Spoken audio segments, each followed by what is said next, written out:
All right, well, hey everybody, my name is Jason Everett, and thank you so much for hanging out with us. You can tell I am joined today by Stephen Krempl of Krempl Communications, and I am totally excited because a lot of you that watch these videos, you know, I'm a pretty outgoing, extroverted person, but sometimes I have people who come up to me and they say, Jason, you know, I'm not like you. That's not how I operate. How do I operate in the workplace if I'm not as outgoing and I still want to stand out? And I want to tell you that's what Stephen is going to talk about on our video today. So Stephen, welcome to the call. Thank you very much, Jason. Glad to be here. Awesome, man. So I'm excited to have you on. And just so you guys know, a quick context and background of Stephen. Stephen has a giant resume. And what I mean by that is he has worked with some really big companies. So when I met Stephen, you were doing some work with Yum Brands, which was over doing some work in the Middle East. And they were doing work for KFC, Taco Bell, Pizza Hut, and dealing with, you know, literally hundreds of franchise locations all over the world. And you were also, and I just want to write this down because I want to get it right, the Chief Learning Officer at Starbucks. Hello, that's pretty decent. Also, Hello. You worked at Pepsi, Motorola, and your gifting, Stephen, is in the ability to help people stand out. Is that correct?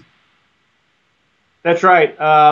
You're correct, Jason. Awesome. Whether you're a new entrant to the job market or whether you've been around for 10, 15, 20 years, my job is to help people stand out a little more than they have been. And because some of them have been missing out maybe on the promotion or, you know, just having people think well of them in the organization, though. Yeah, that's outstanding. And the reason why I wanted to interview you specifically is you just had a new book that was launched. It's called You're Hired, Now What Do You Do? And you've got a copy of it, right? I don't have a copy yet, but I'm getting one.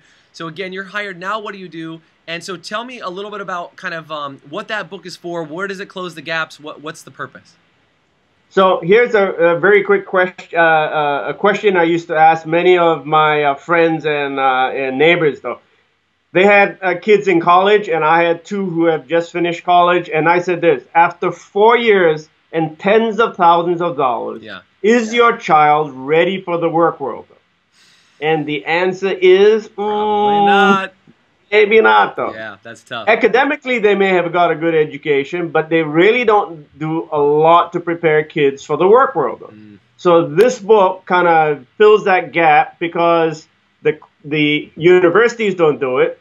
The corporations who are hiring them expect it, but that's the gap, though. So. Yeah.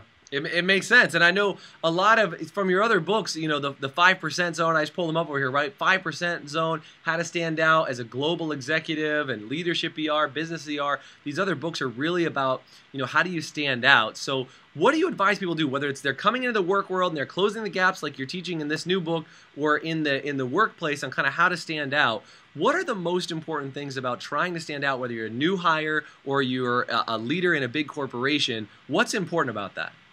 Well, let me just give you one concept that's in the book, and it's like the 5% zone. So the two numbers that you should pay attention to, right? Okay. 95 and 5. Easy. So most of the time, I tell people, look, 95% of the time, you be exactly who you are. But 5% of the time, in 5% of those situations where you're meeting your boss's boss, or the CEO comes, or somebody comes from corporate headquarters, or there's a big customer visit or something.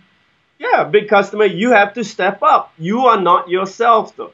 Many people fall into the trap and tell me this: well, Stephen, you don't understand. I'm not like that. I'm an introvert. I go, I'm an introvert too. Yeah. Right? Yeah. But sometimes if you are only an introvert, then you may miss the opportunities to not only stand out, but lead in the bigger and bigger roles in the organization. So basically, if I'm hearing you correctly, is 95% of the time be that introvert, or maybe step it up a little bit, but it's just that 5% of the time when that CEO is there, whatever needs to happen, that you really are looking to stand out. So what do you do in that 5% of the time? If you're an introvert, and again, I don't relate very well to introverts because that's not me, but help me out because I'm sure people that are watching might be more in that introvert position. What can they do to stand out in that moment, in that 5%? Well, let's put it this way. Most introverts have already thought about what to say, a question to ask, a statement to make. Though the problem is, then they overthink it and they go, well, you know, maybe I shouldn't say something, right? Okay. I'll let the other people talk. I'll let Jason talk. Yeah, that happens. But all they have to do is do something which we call a setup statement. And a setup statement is what you say right before you make your point. Okay. All right? So if you said, I have one key thing that all of you have to listen to, and then pause, and then make your point, people are going to at least pay more attention to what you're going to say versus just jumping in and mumbling through and maybe not be as effective as you could be, though. Got it. So actually say something to say, hey, kind of like I'm about to say something important. I mean, obviously more gracefully than that. But like, well, I've got one really important point. Pause and then say what that is. Exactly. Because what are some of the dangers? What are the traps if they don't do that? What do introverts tend to do in social settings if they're around other extroverts? Well, the problem is they'll mumble their way in and then at a very much lower energy level try and deliver something that they know is important, but everybody doesn't think it's important because they haven't kind of interjected themselves and showed that it is important. Actually, it's funny because, you know, I'm an introvert, right? Introverts actually switch all the time, though. They know how to do it. They just make that excuse because in the organization, unfortunately, I gotta be blunt, right? In the organization, they feel a lot safer, though. Let me ask you, if you ask me, do I act the same way in the office versus going for drinks with my friend? Right. No. No. Do you act the same way when you go to the karaoke lounge? Right. Probably no. Do you act the same way when you go to your mother-in-law's house? Right. No, probably you don't. different in every setting.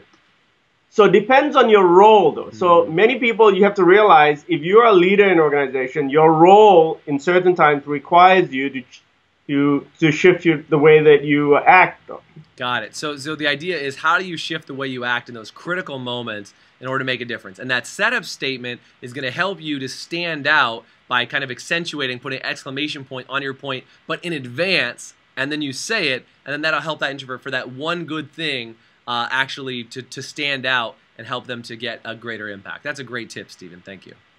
It is. Yep. That's awesome. It is. And if they even just do that one thing, in fact, now they'll start noticing what setup statements other people are doing and just don't do the same thing. So give an example, right? You mind if I give an example? Please, go ahead. So if somebody says, I have 2 key points to make, right? You can't be the next person and go, well, I have 2 key points too. Yeah, don't copy, don't duplicate. Don't copy anything anybody else before you say. Got it. Because if you copy, then it kind of cheapens whatever you're going to say, right? Exactly.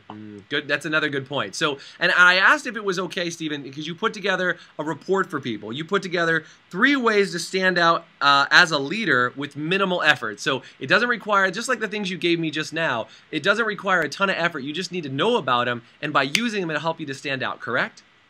Correct. Awesome. So for people that are watching this video, if you want to get a copy of Stephen's free report, totally free, just because you watch this video and listen to us all the way through the end, all you got to do is click on the link below in the video or around on this page, and we'll make sure that you get a copy of that report courtesy of Stephen. So thank you so much, Stephen, for putting that together. And I just want to make sure, what website can people go to in order to check out some of your books and resources if they like some of the content you've heard today? Well, the easiest one to get to is winningintheworkworld.com. Okay. So winning in the work world. Cool. We'll provide some links so people can get directly to that, winningintheworkworld.com, and we'll also provide some other links for you as well. And Stephen, if you could leave everybody with just one thought about how they could stand out in every situation, especially for those people that are a little bit more introverted and they're not sure, they kind of get uncomfortable. What do you really want people to know?